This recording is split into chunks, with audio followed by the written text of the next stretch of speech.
From your smartwatch to your smart thermostat, every single one of these smart devices we use every day is designed with a fundamental purpose in mind. But what is that purpose? Well, it turns out it all pretty much boils down to just four key ideas. I mean, think about it for a second. The smart gadgets you have in your home, your speaker, your lights, maybe a fitness tracker. Have you ever really stopped to think about what their one true job is? What were they actually built to do?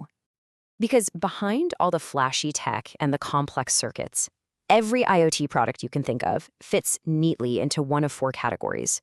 And once you understand these four pillars, you'll basically understand the entire world of smart devices. So let's start with the absolute bedrock of the Internet of Things, the place where it all begins, the simple but incredibly powerful act of remote monitoring. So, what does that actually mean? Well, it's the power to know what's happening somewhere else without actually being there. It's all about taking a little piece of the physical world, like, say, temperature or motion or light, and turning it into data you can see on a screen wherever you happen to be. And this technology is, well, it's already all around us.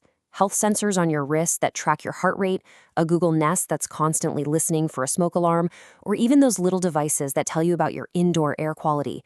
They're all doing this one essential job. They're being your eyes and ears when you're not around. Okay, so once you can see what's happening, what's the next logical step, right? You're going to want to take action. And that brings us to our second pillar, remote control. Now, this is the power to not just observe, but to actually do something.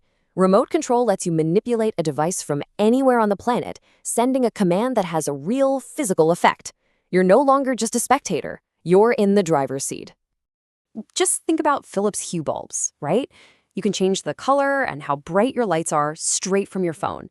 Or maybe you're turning on your sprinkler system while you're on vacation, or even just bumping up the heat in your house before you get home. That's you in command. So, here's the really crucial point. These first two pillars are basically two sides of the same coin. Monitoring lets you see that the room is dark. Control lets you turn on the light. One identifies the situation and the other lets you change it. So what happens when you combine monitoring and control? Well, you get something much, much smarter.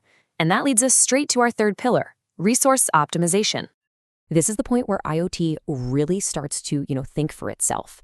By using data from its sensors, that's the monitoring part, to automatically trigger actions, that's the control part, a system can start making intelligent decisions all on its own to save resources like time, water, or energy. And here are some perfect everyday examples of this. A smart thermostat doesn't just let you control the temperature. It monitors the room and automatically turns the AC off when it hits your target. Or smart lights that can detect when there's plenty of sunlight and just stay off to save power. And of course, lights that switch off when they sense an empty room. That is optimization in action. Okay, so we've seen devices that can monitor, that can control, and that can optimize. But what's the final frontier? Let's take a look at the fourth pillar, which is really the ultimate goal for a lot of these IoT systems, total autonomy.